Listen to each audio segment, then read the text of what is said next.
اے اہل اسلام، اب اللہ اور اس کے رسول کی طرف سے ان مشرکوں سے جن سے تم نے عہد کر رکھا تھا بیزاری اور جنگ کی تیاری ہے۔ سو مشرکو، تم زمین میں 4 مہینے چل پھر لو اور جان رکھو کہ تم اللہ کو عاجز نہ کر سکو گے، اور یہ بھی کہ اللہ کافروں کو رسوا کرنے والا ہے۔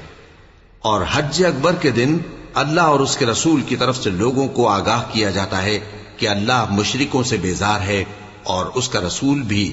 اب اگر تم توبہ کر لو تو تمہارے حق میں بہتر ہے، اور اگر نہ مانو تو جان رکھو کہ تم اللہ کو ہرا نہیں سکو گے۔ اور اے پیغمبر، کافروں کو دکھ دینے والے عذاب کی خبر سنا دو۔